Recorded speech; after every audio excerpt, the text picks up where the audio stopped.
This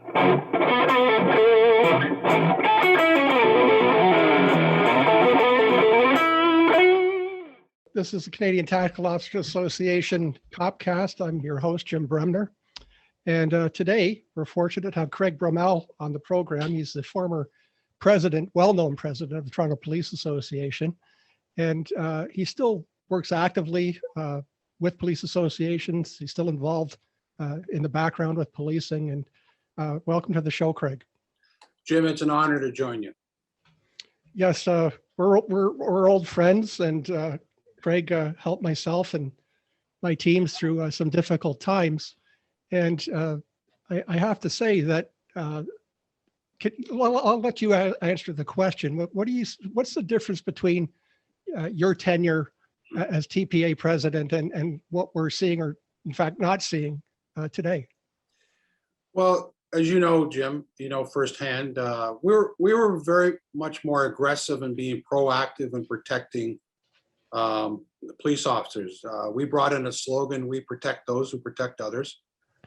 And we really, back when I was involved, we took the broken window effect and put it into labor with policing. So no matter how minor the situation was, we came full out. We had everybody on standby for any situation where a police officer or one of our civilian members were being second guessed, mainly, you know, for political reasons.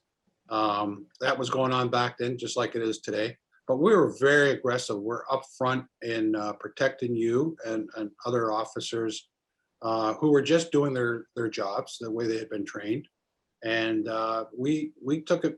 We're more front and center in assisting the officers, especially when it came to the media, any legislation changes that would affect police officers anywhere in the country. We really wanted to be the leaders on that. And it was just a matter of us. We were really in everybody's face who not just anti-police, but would try to change the way we did our jobs for political grandstanding or whatever. This is all very well documented. And we just took it more, we're very much more proactive. My feeling now, it's not with all the associations. There's some real good ones out there, some leaders. It seems like they're reacting to a problem now.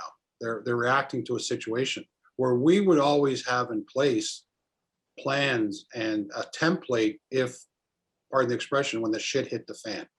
And whether it was I had an incredible board of directors. I had our field representatives, our stewards.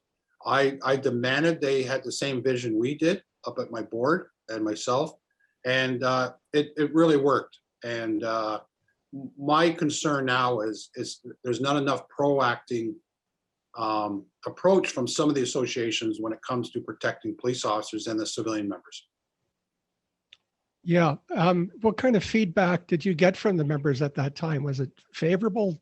Oh yeah. No, I was only as good as the members accepted me. And, you know, we had a rule, there was an 80-20 split. So we were only concentrating on the 80% of the members. There's 20% of the members that were always, you know, they had other ambitions. I don't think that the union was their priority, whether they wanted to get promoted or go up the scale to the command. And that was fine with us. We were really concentrating on the 80%. And it's, you know, everything I have today, Jim, is because of my role. You know, I ended up with a, talk radio show every day because of it. There was a TV series done about me with CBS in the States. And it was just because we were a one-off at the time when it came to protect. My only job was to protect police officers and our civilian members. We didn't, and that was my only audience, were the 8,000. I didn't really put any weight into what the general public thought, what the politicians thought, what the media thought. My only job and my board's job at the time was to protect people like you. And we just took it very serious. And like I said, it's all well documented. We make no apologies. I wanted to protect you guys. Well, you certainly did that. How involved should members be in their association? Oh, over and over. I mean, I think they have to take, when we were, most of the time we would call a meeting, we'd have quite a few people there. There is some apathy out there right now. There was some, bit of apathy back when I was running it, but there is a lot of apathy right now. And I think that any struggle for an association leadership right now is to get rid of the apathy. And when it doesn't go well, you only have the association. You're not going to have anybody else. You're going to have your cohorts at work. You're going to have your family. But professionally, it was only the association that was going to protect you. Whenever we had somebody that was performing their duties that would end up, for political reasons, charged, vast majority of them, in the high 90%, would be cleared and go back to work. So we knew we were doing the right thing. And we knew there was a lot of officers that were under the microscope if it led to whether it was criminal charges, civil, police act, should never have been charged. So we wanted to even that out. So whatever the anti-police side of things, we would make it clear to them, whoever they were, we are coming. We think you're doing this to benefit your own career. We're going to try to make life miserable for you because you're making life miserable for one of my members. To this day, even back then, being anti-police is a multi-billion-dollar industry in North America. People make a lot of money on it, whether it's, government grants, the media, the negative story of a police officer is on page 1. That helps their advertising. The hero story, like yourself, is going to be buried on page 40. And that still goes on today. So we wanted to always balance that out with the good news story. Like at City of Toronto, there are close to 3,000 911 calls a day that our people are responding to. 99.5% of those end up favorable. People are satisfied with the service of the police. And just think of that for a minute, 3,000 a day, where people are asking us to rush to help them. No complaints. We have had issues over the years, including when we were on the service, where one or two people would, I never wanted to protect people that intently did something that they shouldn't have done. 100%. I think we're talking about the people like, you and I work on the streets that were giving 100% for the betterment of the community or wherever you work, the city or the province. And there's a big difference there. And but the amount of grandstanding that went on back then and today, it was very unfavorable for us. And we acted on the complaints of police officers. They would complain, they would come to us, say, listen, this is wrong. What are you going to do about it? We said, we agree, and this is what we're going to do. Right. And I think that's important for the public to know that good officers certainly don't support bad officers. No, and neither did I, and neither did, I'm sure we've talked about it in the past, there are one or two people that get into the system that should not be police officers. And right. And we documented. We're not talking about those people. Right. And we weed those individuals out. Well, we would weed them out. The union, yes, we had enough headaches as it was. We don't need bad apples. So listen, one thing I could guarantee, if I didn't support you on the job, you're probably going to go to jail. Oh, I'm aware. Yeah. So we would make it clear, once I didn't, or my union of the day said, no, you're on your own. It's not going to be favorable. Right. So we're actually seeing now a move where officers are being asked to look after themselves, Yes. where they're not going to get support from unions. Can you talk a little bit about that? Yeah, I'm afraid that some of the association leaders have fallen into the trap of either they're intimidated or they don't want to go against the flow. The target of the day, which is anything pretty much to do with police officers on a negative note. And I think they've fallen into the trap where they don't have the guts. I was threatened with jail a number of times. Protect me. Oh, I was unaware of that. And we had situations where we would show up at a division, and they're ordering us out, the command or politicians, and we'd say, listen, we're not leaving, you're gonna have to arrest us, but we're staying with our people. And that happened many times. It happened to my board of directors. And we didn't care. We were there were some incidents in, with 31 Division, which is, the Jane Finch area, Toronto. Yes. There were some shootings there, and they didn't want us in the building. We got in, and they said, we're not leaving. And so I was threatened many times with obstruct justice and trespassing, and we didn't care. Well, I can tell you that's a clear difference. I remember that you guys would come out to scenes where officers were in lawful performance of their duty. You would engage the media, at that time, and you would, make the rounds and come to the divisions and ask questions and, educate us on how to look after ourselves and when to engage the association. And we're since the advent of email and social media, we're just not seeing that anymore with associations. We don't physically see our members. Our approach, Jim, was to, whether it was a subject officer or a witness officer involved in a pretty serious event, we wanted to take the heat off you. So I would get front and center with the media to allow you to go home to your family and your friends. And we wanted to be the source of the story, so you would have more of a comfort zone. Because listen, you go to Elmer 101, nothing prepares you for being on the front page of a newspaper. No. Something you did, and they don't train you for that. So Not at all. we took it upon ourselves to get front and center, especially with the media and the politicians and the brass, and we would deflect it from you guys, and that was purposely done. I don't mind being the bad guy if we could put some comfort to officers that were in a very critical situation. Well, it's not just the physical engagement, it's the psychological. Yes. Well, I think psychology was more important. Listen, when we realized that physically our members were going to be fine, and it was a priority at the time, we started right off the bat. When I took over the employee assistance program, it's pretty much run by management. We said, no, we'd rather run it. We'd rather we had safe houses. We brought that in. I don't think they have it now. We protected you. Many times I was approached by the brass or investigators saying, where is John Doe? We can't find him. We need him to talk to him.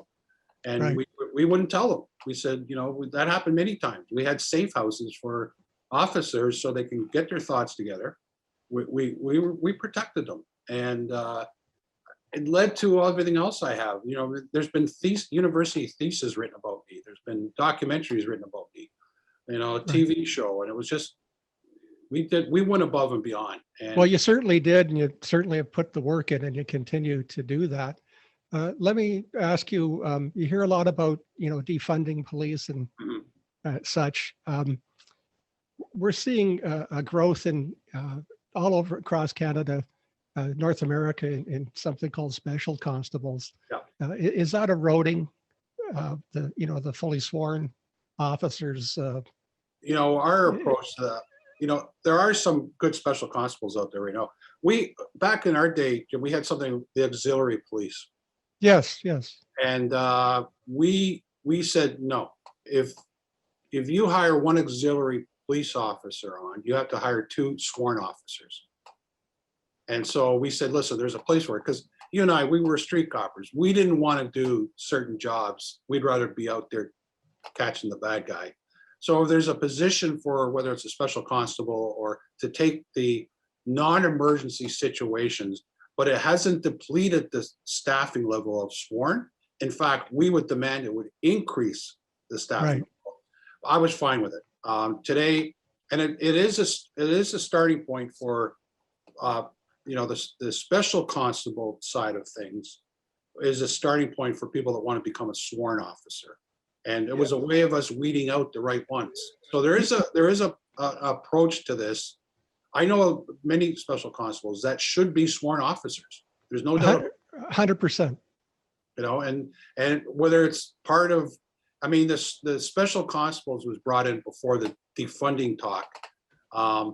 There is a place, as long as not depleting the staffing level of sworn officers or civilian members that are very, highly trained communications officers, all that. So we made it clear, you hire one on, we expect 2 sworn officers, and that was our template.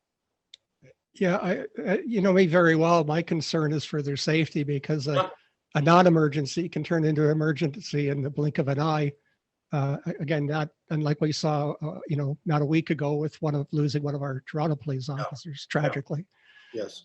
So that's where my big concern comes in for them.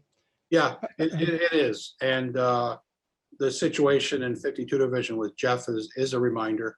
You know, I always, you know, Jim, we're so lucky we don't lose. I mean, in our day, we were losing a lot of officers Yeah. in the GTA. It just seemed like it was an annual event. I put a lot to training right now. I put a lot to, you know, especially now since defunding. I know the officers are not getting out of the car as much. Obviously, not stopping the cars. The carding's gone. And as you know, as I do, the carding was such an incredible tool for us for intelligence gathering. Yep. It was just, and 99% of the time you carded somebody, there was no issue, none whatsoever. And Right. it led to major arrests down the road. And we're feeling that. And I think a number of things, I don't think the officers, and no fault to them, are engaging as much. And I think their training's better today. You know, I was just interviewed with somebody else on the media, and I said, you know, the definition of street coppers changed. I don't even think it exists now. We were street coppers. We were expected to get dirty, and the uniform better be dirty by the end of the shift. Now, I don't think there's no street, that definition's gone, and that's the biggest difference today. So do you think they don't engage and don't get out of the car because they don't feel support from their association? That I think it's all the above. It's the service. I think there is concern, and it's not everybody. There's a concern about associations. There's no doubt about it. I hear it every day. And they just, you know, like these officers have mortgages and they have family. And like I said, you end up on the front page of a newspaper. You got to explain everything to your family, your neighbors, you know, people like that, your children. And they just throw you to the wolves. They don't, it's the integrity of the service that they're going to protect. It's not your integrity. And we would brainwash our members that way. Say, listen, as soon as the shit hits the fan, justified or not, you're not the priority anymore. It's the integrity of the police service that's the priority. They want to get through this without disrupting anything in all of the communities. And we wanted to balance that out. We said, that's wrong. Okay. If you're going to send people to the police college, whether it's Elm or whatever, you better have a 2-day course on this could happen to you and make sure that they're aware of it. And yeah, it's funny that still doesn't exist. No, We've come all this way and that's still not existent. Well, we would give lectures once the recruits go to the college. We would say, get up to our building and we're going to tell you what's really going to go on now. So we would take that upon ourselves. Once the service was done with them, we would have a recruit night, have them up at the building, and we would say, okay, so, you know, there's 10 of you in the room, 1 or 2 of you are going to end up in shit. And this is what's going to happen to your lives. Just be ready for it. Right. So we've spent about 17, 18 months now dealing with COVID, and officers are being called on to, you know, do more and more things, enforce, you know, bylaws and such that actually didn't exist prior to now. Do you think that's affecting officers in terms of mental health and added stress? I think mental health is the #1 priority in law enforcement today. And it's because of some really bad results we're seeing. Suicides are up across the board. Yes, that's for sure. Mental struggle is at the highest. And I'll tell you something, Jim, and I think you hear this too, and I hear this, and I would go public with this anywhere. Vast majority of officers suffering in mental health, it's internal issues. It's not exterior issues. The copper on the street likes going out, doing his or her job. Right. The vast majority of their suffering mentally is because what's going on within the walls of the station. That has to be addressed, and it's not being. How so? I think they're just ignoring it. I don't think the service knows how to handle that. You know, we need discipline. We're a military organization. you're in a uniform. We have rules and regs coming out our ass. It's a military setup. And so I don't think that there's enough effort by all involved, whether it's the union or the brass, about the internal struggles with an officer suffering mental health because it's being brought on. You know, when we would have officers go downtown on police act charges, vast majority of it we're finding was personality conflicts between the supervisor and the officer. There was, I didn't like the person. And we really wanted to weed that out and straighten that out and do more mediation instead of having an officer face police act charges, which is going to be with him or her for the rest of their career, no matter what they say, it stays with you. And we wanted to do more mediation, you know, one stop, get the two parties in a room, let's iron this out, just move on with everybody's career. Right. And that's not, I don't think that's happening now. Well, I know it's not. Right. Okay, so I'll finish up with this. Like, what advice would you have for, you know, a prospective member that wants to join, like you become a, you know, board member of of their particular association? What, you know, what should their goals be, their objectives? Become aggressive in protecting officers' rights. And I'm talking about professionally, legally, but get out there more, front and center. And because it gives, I think, and I've heard this, you know, our approach gave officers confidence to do their job. And because they knew we had their back. And we wanted that. I think my approach was protecting the police officers so he or she can go out and just do their job and put the bad guy away with confidence. The confidence is so much less now in them doing their jobs because they don't feel people have their back. And I'm not going to categorize it as it's right across the board, but there's enough officers suffering because they don't feel people have their back. That's affecting the way they perform their duties today. And there's no committees about that. There's no talk about it.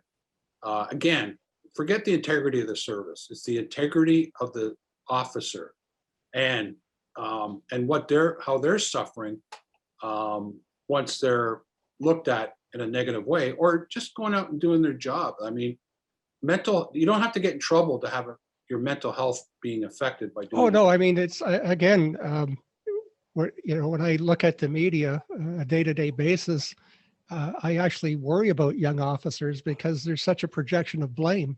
Yeah. That's totally uncalled for. And I think it's much harder now because of all the social media and all the attention than it was for us. I mentally, I think it is. Well, I don't think enough's being done by the associations when it comes to social media. Why can't we do the same? Like if they're going to do this, come after us, why are we not hiring the best firm there is and get out there with social media? So much of it, people are going to get sick and tired, and talk about the hero stories. Talk about people that have done incredible things like yourself and others. Every day goes by, we're creating heroes that are doing their job. And we use social media to get that word out there. That's one of the reasons I started my podcast, was just to get a more positive word out there about the great work that's being done. And that was even under our watch too, Jim. Yes. It's the same. You know, when things go bad, they paint everybody in the same brush if you have a uniform on.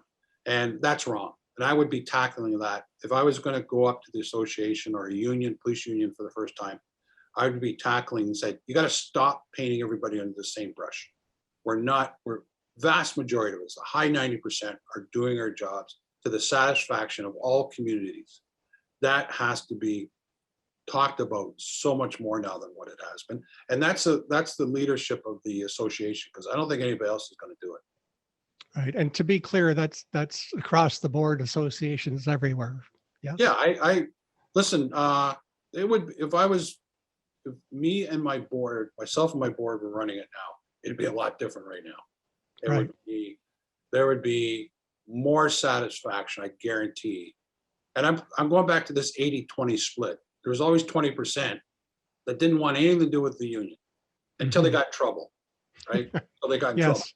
And then it's like, I need $1 million for a lawyer, or I need Right. you to be there with me. Okay. And that happened a lot.